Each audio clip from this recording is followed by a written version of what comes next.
दोस्तों, सभी के पेरेंट्स चाहते हैं कि उनके बच्चे अच्छे से पढ़ाई करें और एग्ज़ाम में अच्छे नंबर लेकर आए। लेकिन अगर अच्छे से पढ़ाई करने के बाद भी अगर एग्ज़ाम में अच्छे नंबर ना आए तो इसका ज़िम्मेदार कौन? दोस्तों, आज मैं आपको कुछ पॉइंट्स बता रहा हूँ जिससे आपको परीक्षा में अच्छे नंबर आ सकते हैं। यदि आप यह सोच रहे हैं कि बिना पढ़े ये नंबर आ जाए तो फिर आप गलत सोच रहे हैं। मेहनत तो आपको करनी होगी, मन को शांत करके अपने लक्ष्य की ओर बढ़ना होगा, तभी आपको अच्छे नंबर आ सकते हैं।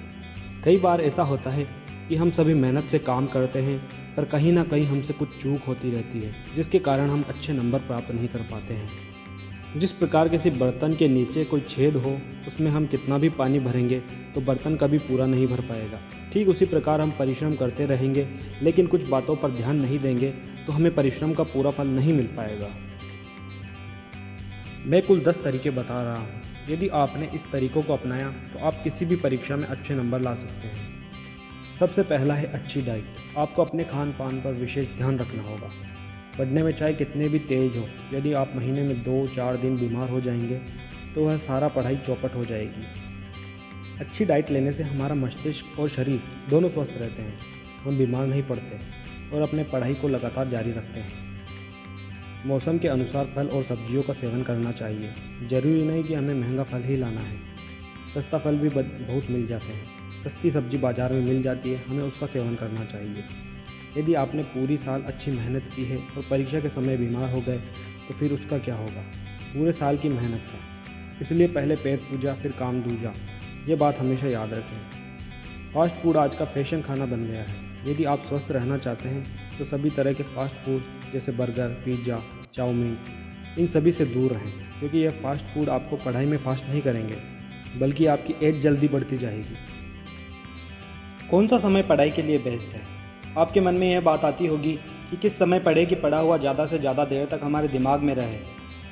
कई लोग देर रात तक पढ़ते हैं, कई पूरा दिन पढ़ते हैं और शाम को सो जाते हैं। सबका अपना अपना नियम एवं तरीके हैं। लेकिन पढ़ाई का सबसे बेस्ट समय कौन सा है? दोस्तों, पढ़ाई का सबसे बेस्ट समय वही है जो हमारे पूर्वजों ने निर्धारित किया है। आप बचपन से सुनते आ रहे हैं कि सुबह की पढ़ाई सबसे अच्छी पढ़ाई होती है, यानी सुबह 4 बजे से लेकर 6 बजे तक की पढ़ाई सबसे अच्छी होती है। इसे यूं ही नहीं कहा गया है।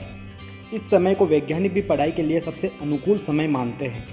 इस समय पूरा वातावरण शांत रहता है, प्रकृति पूरी तरह अपने रूप में विद्यमान रहती है। इसलिए प्रयास करें कि सुबह 4 बजे से लेकर 6 बजे तक पढ़ाई जरूर करें। सोशल मीडिया से दूर रहें। वर्ष 2020 के नीट परीक्षा में 720 में से 720 मार्क्स लाने वाले विद्यार्थी से जब पत्रकारों ने पूछा तो उन्होंने साफ शब्दों में कहा कि मैं किसी भी सोशल मीडिया का यूज़ नहीं करता। आज के समय में बच्चे ने जन्म लिया और उसके पेरेंट्स ने उसके नाम से फेसबुक अकाउंट खोल देते हैं। 5 साल से 7 साल के बच्चे फेसबुक चलाते रहते हैं। जब बच्चों का यह हाल है, 10वीं 12वीं क्लास के विद्यार्थियों का क्या हाल होगा? कई लोग तो मोबाइल से अपने दिन की शुरुआत करते हैं और मोबाइल पर ही दिन खत्म हो जाता है। इस सोशल मीडिया ने पढ़ाई को बिल्कुल चौपट कर दिया है। एक रिपोर्ट के अनुसार प्रति मिनट 3 करोड़ से ज़्यादा मैसेज मीडिया पर शेयर किया जाता है। एक बार मोबाइल हाथ में आ गया तो फिर मिनट और घंटा क्या, पूरा दिन निकल जाता है, आपको पता ही नहीं चलता। इसलिए यदि आपको जीवन में सफलता प्राप्त करना है और अच्छे नंबर लाकर परीक्षा पास करना है तो आज से कसम खा लीजिए, मैं सोशल मीडिया का प्रयोग नहीं करूंगा। पढ़ाई के लिए मन को शांत करना बहुत ही आवश्यक है, इसलिए पढ़ाई के वक्त बिल्कुल मोबाइल से दूर रहें। प्रत्येक विषय के कंप्लीट और इनकम्प्लीट चैप्टर लिखें। चाहे गणित जैसा कठिन विषय हो या हिंदी जैसा आसान, प्रत्येक विषय में कुछ चैप्टर जरूर है जो आपके कंप्लीट हो चुके हैं, यानी आप पूरी तरह समझ चुके हैं, उसके उत्तर आपको याद हो चुके हैं। ठीक उसी प्रकार कुछ चैप्टर जरूर हैं जिन्हें आप बार बार नज़रअंदाज कर रहे हैं, वे आपके कमज़ोर चैप्टर बन गए हैं। लेकिन यदि आप अच्छे नंबर लाना चाहते हैं तो आपको सभी चैप्टर तैयार करना पड़ेगा। इसलिए आप नोटबुक पर प्रत्येक विषय के कंप्लीट और इनकम्प्लीट चैप्टर को लिख लो। इनकम्प्लीट विषय के चैप्टर पर फोकस करो, क्योंकि यदि अच्छे नंबर लाना है तो हर विषय का हर चैप्टर कंप्लीट करना पड़ेगा। मिक्स पढ़ाई करें। लगातार 4 घंटे से पढ़ते जा रहे हैं, कुछ भी दिमाग के अंदर नहीं जा रहा, सब ऊपर से निकल रहा है, फिर भी पढ़ते जा रहे हैं। 4 घंटे से लगातार लिखते जा रहे हैं, लिखावट सुंदर तो दूर, खुद पढ़ने में नहीं आ रहा, फिर भी लिखते जा रहे हैं। ऐसी पढ़ाई नहीं करना है। ऐसी पढ़ाई से अच्छा है कि पढ़ाई मत करो। पढ़ने का तरीका है मिक्स पढ़ाई करो। जैसे यदि आपने 1 घंटा किसी चीज़ को पढ़ा है या याद किया है, फिर अगले कुछ घंटे लिखने का काम ले लो, कुछ लिखो। जैसे 1 घंटा मैथ्स के क्वेश्चन सॉल्व किए, उसके बाद 1 घंटा साइंस पढ़ो, उसके बाद हिंदी की कोई कहानी पढ़ो, हिंदी के बाद 1 घंटा सोशल साइंस के प्रश्न उत्तर लिखो। कुछ इस प्रकार समय का सदुपयोग करें। पढ़ाई को बदलते रहो, कभी लिख लो, कभी कुछ याद कर लो। इस प्रकार टाइम टेबल बनाएं कि पढ़ाई में आपकी रुचि बन जाए। पिछले सालों के प्रश्नों का अध्ययन करें। यदि आपको पता लग जाए कि पिछले कई सालों से किस प्रकार का प्रश्न पूछा जा रहा है, तो आपको तैयारी करने में बहुत आसानी होगी। चाहे आप किसी क्लास में पढ़ाई कर रहे हो या फिर SSC, CGL, bank, railway group D, NDA या नेवी या अन्य प्रतियोगिता परीक्षा की तैयारी कर रहे हो, पिछले साल का क्वेश्चन बैंक जरूर मंगाएं। उसमें देखें कि अधिकांश प्रश्न किस चैप्टर या किस किताब से पूछे जा रहे हैं, उस पर ज़्यादा ध्यान दें। जब भी क्वेश्चन बैंक की प्रैक्टिस करें तो समय को भी ध्यान में रखें। यह नहीं कि परीक्षा के लिए समय 2 घंटा दिया जा रहा है और आप उस प्रश्न को हल करने में 3 घंटे का समय लगा रहे हो। यह आपके लिए घातक सिद्ध हो जाएगा। इसलिए दिए गए समय से कुछ समय में ही हल करने का प्रयास करें, बार बार प्रैक्टिस करें और समय बचाएं।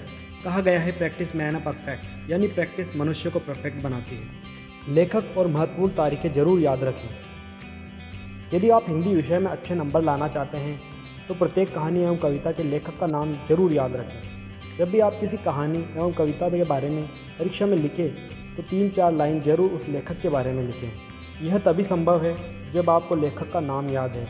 लेखक के बारे में 3-4 लाइन लिखने से शिक्षक पर इसका अच्छा प्रभाव पड़ता है, आपको अच्छा नंबर आने की संभावना बन जाती है। ठीक इसी प्रकार यदि आप सोशल साइंस में अच्छे नंबर लाना चाहते हैं तो महत्वपूर्ण तारीख जरूर याद रखें।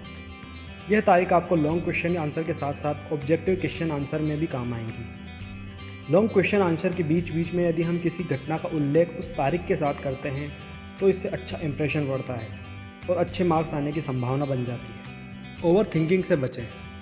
कई विद्यार्थी परीक्षा से पहले ही चिंता में डूब जाते हैं। आप कभी भी चिंता मत करो, चिंता की जगह चिंतन करो। यह सोचो कि हमें किस प्रकार अच्छे नंबर लाना है। ओवर थिंकिंग करने से हमारे दिमाग की ऊर्जा नष्ट हो जाती है और हम अपनी पढ़ाई पर ध्यान नहीं दे पाते हैं। इसके साथ ही ओवर थिंकिंग से अनेक तरह के विपरीत प्रभाव हमारे स्वास्थ्य एवं मस्तिष्क पर पड़ते हैं। इसलिए ओवर थिंकिंग से हमेशा दूर रहें और अपना ध्यान अपने पढ़ाई पर लगाएं। लॉन्ग क्वेश्चन आंसर को लिखो। यदि कोई लॉन्ग क्वेश्चन आंसर लिखकर याद कर लेते हैं तो उसमें objective question answer, short question answer आदि शामिल हो जाते हैं। इस प्रकार एक तीर से कई निशाने लग जाते हैं। इसलिए हमेशा लॉन्ग क्वेश्चन आंसर पर विशेष ध्यान दें। लॉन्ग क्वेश्चन आंसर को याद करने से आपको ज़्यादा मार्क्स वाले क्वेश्चन याद हो गए हैं। उसके बाद यदि उस क्वेश्चन के बीच में से कोई छोटा क्वेश्चन या ऑब्जेक्टिव क्वेश्चन पूछा जाता है तो उसका जवाब भी आप आसानी से दे सकते हैं। डायग्राम को ना भूलें। यदि आप 10वीं 12वीं क्लास में पढ़ रहे हो तो डायग्राम की प्रैक्टिस ज़रूर करें, क्योंकि इन एग्ज़ाम्स में डायग्राम निश्चित पूछे जाते हैं। डायग्राम की प्रैक्टिस करने से लॉन्ग क्वेश्चन के साथ साथ ऑब्जेक्टिव क्वेश्चन भी याद हो जाते हैं। यदि आप प्रतियोगी परीक्षा की तैयारी कर रहे हैं तो आपके लिए भी डायग्राम की प्रैक्टिस बहुत महत्वपूर्ण है। जैसे मैं कुछ सवाल का उल्लेख कर रहा हूँ जो आप डायग्राम की प्रैक्टिस से बिना याद किए समझ सकते हैं। भारत के किस राज्य की सीमा बांग्लादेश से नहीं मिलती? भारत में कितने राज्य हैं जिसकी सीमा चीन की सीमा से सटी है? भारत के किस राज्य की सर्वाधिक लंबी सीमा नेपाल की सीमा से मिलती है? उपरोक्त तरह के अनेक सवाल लगभग सभी प्रतियोगिता परीक्षा में पूछे जाते हैं। यदि आप डायग्राम की प्रैक्टिस कर लेते हैं तो इन सवालों का जवाब बहुत ही आसानी से दे सकते हैं।